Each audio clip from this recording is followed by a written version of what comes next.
Right everyone, it is Fynn here and welcome to my Premier League team of the season. Look, we've only got 5-6 match weeks left of this Premier League season, so I thought I would release who I think the best performers in each position are. So I'll be releasing my starting 11 of the Premier League team of the season 2021 along with my bench, so a full 23-man Premier League team of the season squad. And before I get into that, I want to ask you guys to put down in the comment section down below, who is your Premier League player of the season? Is it Bruno Fernandes? Is it Harry Kane? Is it Kevin De Bruyne? Who do you think is this Premier League player of the season? Now, of course, getting into my Premier League team of the season, guys, don't focus too much on the ratings I've given each card. And yes, I know it's a team of the year card that I've put them on, but it's all I have at the moment of recording. But yes, starting off in the goalkeeper position, I do have the likes of Ederson from Manchester City. Now, if this was just my general team of the season, un-FIFA related, is that a word? Probably not, but not related to FIFA whatsoever, I probably would have put Martinez.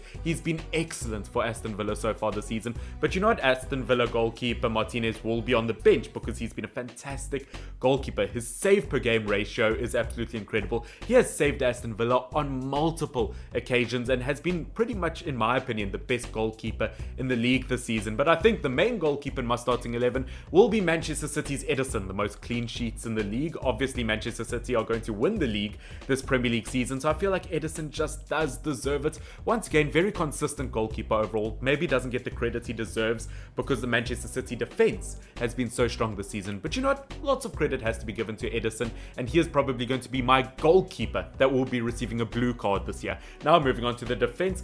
Left back, I think everyone knows who I'm going to go for. It has to be Luke Shaw. I think if you told everyone in the beginning of the season that Luke Shaw would be the next Roberto Carlos, I think everyone would be scratching their head and say there's more chance of a Super League happening.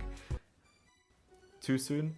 But no, Luke Shaw has been a fantastic left back this season when it comes to goal contributions. He's been out of this world, and I hear a lot of people saying that Chilwell has been a far better left back in terms of goal contributions. But you know what? It's not all about that. The reason that Luke Shaw has been at the top of his game this season is not just because attacking-wise he's been a beast, but defensively he's been very, very tricky to get past. So you know what? Luke Shaw has to be my left back for team of the season, has done an excellent job so far, and if Manchester United in second place this Premier League season, I don't see why not. And in terms of my backup left back, I really do want to go for Chilwell. I do think he does deserve a serious shout, but I'm going to go for Tierney from Arsenal. I think he's been fantastic throughout the season, and he doesn't get the credit he deserves because Arsenal as a whole, they've not been that good, and I think we've all recognized that and realized that. But you know, Tierney has been a shining light and will be my backup left back in team of the season. First centre back I'm going to go for, best centre back in the league this season, it is going to be Ruben Dias. And I will warn you guys, there are quite a few Portuguese players in this team, but Ruben Dias, his move to Manchester City has really, really impressed me and has surpassed my expectation by a mile. Best centre back in the league, so tricky to get past, and has been the perfect centre back partnership with John Stones, which will be my second centre back. Ladies and gentlemen, that's right, my two starting centre backs will be John Stones and Ruben Dias, which, can you just imagine on FIFA putting this partnership together? It would be so tricky to get past.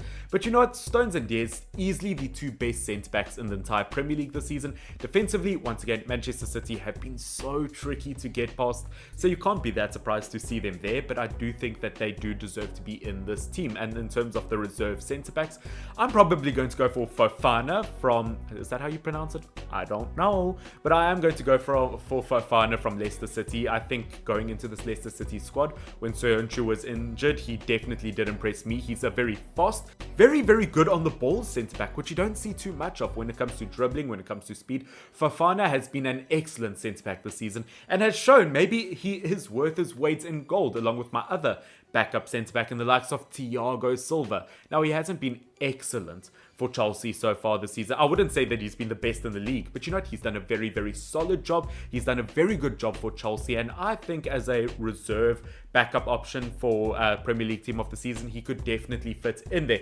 Now, ladies and gentlemen, right back. Once again, Manchester City have been so good defensively this season, and it breaks my Manchester United heart. But I am going to go for the likes of Cancelo. I would love to go for Aaron Wan-Bissaka. He was given a community team of the season. I would love to put him in there, but unfortunately, Cancelo has just been a different animal. He's played right mid, he's played right back, he's played left back, and in fact I almost gave him a left back team of the season card. But you know what? The second Portuguese player in this list, I think Cancelo has been excellent on the ball. His creativity for fullback has been excellent. Defensively, he can be very, very solid to get past. Has had an excellent season so far, and in my opinion does deserve to be a team of the season. Now obviously my backup right back, as I said, I would love to go for Aaron Wan-Bissaka, and Manchester United, if they're in second place on the table, as I said, he might just be there, but I do think I want to give some credit to Reece James, and that's also so that some Chelsea fans don't attack me. I know you're out there, but I do think that Reece James has a strong chance of being backup right back in the team of the season so far. He's been very good. He's really had a more complete game to a season so far. He's much more of an attacking and defensive fullback compared to last season, has really broken into the first team squad, and has really given Azpilicueta a run for his money. So guys, that is my defense done for the team of the season. And moving into my midfielders, look, to me, this was very tricky because there are some names which I thought should definitely be there. But along with that, I mean, so many great options. The first midfielder, the most obvious one in my opinion, has to be Kevin De Bruyne. Once again, excellent season, the vice captain for Manchester City. 5 goals and 11 assists. Look, I think everyone's thinking that he's not that great this season just because his numbers aren't as great as they were last season. But you know what? When Kevin De Bruyne plays, he has a huge impact on the team. No, maybe statistically he wasn't as good as last season. But you know what? When you look at him on the pitch, he is a game changer. His vision is incredible. And just because he doesn't get direct goals and assists doesn't mean that he doesn't have multiple key chances and key passes throughout the game. Once again, in my opinion, although I'm a Manchester United fan, the best midfielder in the world, in my opinion. Kevin De Bruyne is excellent and has really, really had a fantastic season once again for Manchester City. And once again, one of the top assist makers in the league. Which, of course, takes me to the next attacking midfielder. Of course, as I said, Manchester United fan, you just know Bruno Fernandes has to make this list. Look, I know Bruno Fernandes gets about 6 or whatever ever penalties. I know everyone's going to say, oh, 16 goals, 11 assists, but all 16 of those goals were penalties. Look, I know, or even though they're not, you guys are exaggerating it. I do feel like for me personally, Bruno Fernandes does get too many penalties. As I said, in my opinion, I do prefer Kevin De Bruyne, although I do support the red side of Manchester. But you know what, even then, let's say at least 10 to, whatever of his goals are penalties. You know what, that is still 6 goals, 11 assists, pretty much what Kevin De Bruyne has. If you got the likes of Bruno Fernandes and Kevin De Bruyne on the same team, that would be unstoppable. But you know what, looking at this, I have put them on the same team. I do think that Bruno Fernandes, once again, for his contributions to Manchester United this season, one of the top goal and assist scorers in the Premier League, top of all the stats for Manchester United, does deserve a team of the season card. The third Portuguese player in this list. And guys, getting into my third midfielder that I will be starting, it was tricky. I did want to go for the likes of Thomas Souček for West Ham United. I have made him a bench player though, so don't worry West Ham, I have put at least 2 players from your squad in this team. But you know what, in terms of the last midfielder in my starting 11, it is going to be Ilkay Gundogan, because just like Bruno Fernandes, picked up about 2 or 3 Player of the Month awards this Premier League season, which is obviously a huge contribution towards Bruno Fernandes as well. But Gundogan picked up about 2 or 3 Player of the Month awards, which is absolutely massive. 12 goals for Gundogan. I don't know where that came from. Manchester City's top goal scorer in the league this season. And it's not just that. In terms of his creative ability, for more of a box-to-box midfielder as opposed to an attacking midfielder, Gundogan has been out of this world and has really, I don't want to say resurrected his career, but has really peaked his career. He's always been a decent player, but this season, by far his best season. And you know what?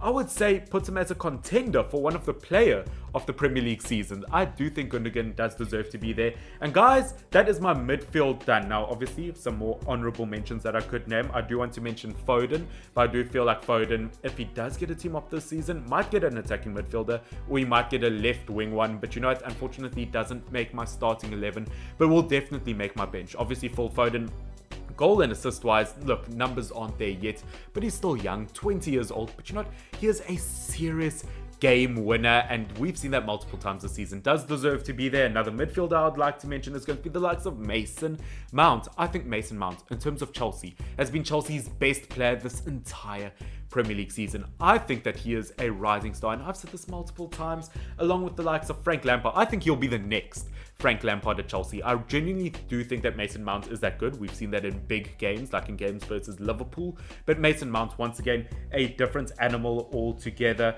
And I think that's pretty much it for midfielders. I think the only other honourable mention I'd have is maybe Jesse Lingard, although I don't know whether he would get a left wing or an attacking midfield card. But Jesse Lingard, once again, turned his whole career around, just like Luke Shaw. If you asked him in the beginning of the season if he would be Premier League team of the season, I think he probably would have done like the floss or one of those dances and left. I don't know, that makes me sound so incredibly old.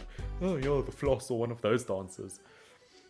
I'm getting old. But you know, Jesse Lingard, his numbers at West Ham United this season have been incredible. And him along with Thomas Souček definitely deserve to be in team of the season, whether it's starting position or whether it's on the bench. Team of the season, those two West Ham United players definitely deserve a shout, because Jesse Lingard has been a game winner for West Ham United and might have just helped them to reach a Champions League spot.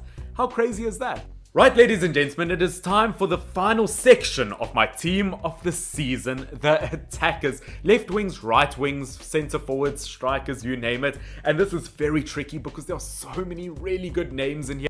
But guys, of course, if you have enjoyed the video up until this point, please do leave a like down below. Can we please get this video to 10 likes? Along with subscribing if you're not subscribed already and you have enjoyed up until this point, so that you can catch more content in the future. I also want you guys to put in the comment section down below if you've agreed or disagreed with anything that I've said to this point. Tell me if you've disagreed with a player and who you would put in their place instead. But guys, getting into the attackers, we're going to start off in the left wing position, and I've gone for the likes of Heung-min Son. 15 goals, 9 assists, one of the deadliest partnerships we've ever seen between him and Harry Kane in the Premier League ever. I think that Heung-min Son has had a fantastic season overall, and once again probably does deserve to be in the team of the season. Now, as I said, Jesse Lingard, if he gets a left wing card, could play there, but you know what, I don't think he will. I do think Heung-min Son will get it over him, and I do think Lingard will be a bench player, if not an attacking midfield player. And another left wing honourable mention has to be Jack Grealish, because despite being injured for 2 months, his numbers are still incredible. He still has shining performances every single time he plays for Aston Villa. He is the shining light, and in my opinion, one of the best left wings in the entire league, despite being injured for 2 months.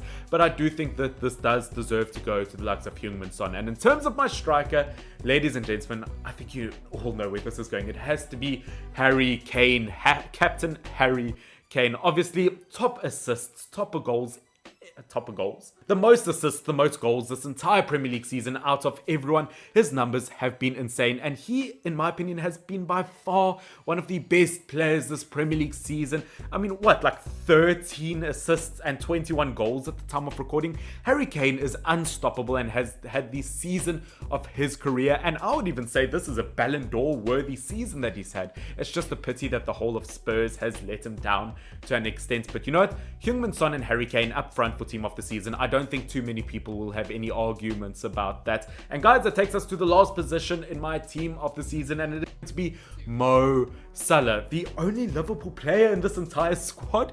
Now that I think about it, that's quite crazy. The team that won the Premier League last season only has one player in the team of the season this season. Well, according to me, at least. But Mo Salah, once again, on a rainy day, he is the shining light for Liverpool. 20 goals at the time of recording this Premier League season. I do think that Salah is one of the best right wings in the entire world and has carried Liverpool on many, many occasions. Now, unfortunately, even he has his bad days from time to time where even he can't help the team. But in terms of right wing, definitely, I think will be guaranteed a team of the season card. And guys, that is pretty much it in terms of my team of the season. Some other honorable mentions. I do think that Mahrez will probably end up being on the bench in terms of the backup striker. I think it's going to end up going to Bamford, you know. I think that Bamford will get a team of the season card. I think Dominic Calvert-Lewin is a good shout. Unfortunately, I couldn't fit him into my 23-man squad. I think that Calvert-Lewin has been excellent, but in terms of overall statistics and numbers and contributions, I do think Bamford has had a slightly better season. And I know lots of people want me to put Jamie Vardy in the squad, which, guys, I won't lie, I think Jamie Vardy, look, his numbers once again have been great in terms of both goals and assists, but he's had 2 longer spells this Premier League season where he's done absolutely nothing, and because of that, I don't think he'll make it. And once again, guys, I think that is pretty much it for my Premier League team of the season. I'll probably put it on screen now. Tell me what you think in the comment section down below other honorable mentions I could have named. I know lots of people think maybe Marcus Rashford, which, yes, definitely a possibility. Chilwell, Aaron Wan-Bissaka, Vardy, Dominic Calvert-Lewin, Declan Rice. Guys, don't forget, this is the best league in the entire world, and therefore there are so many great players that won't even make it into the squad. But guys, that is my Premier League team of the season, the full 23-man squad. Let me know what you think about it in the comment section down below. Don't forget to like, don't forget to subscribe, don't forget to do all of that stuff. This has been Fynn, FYNN. Until next time, cheers.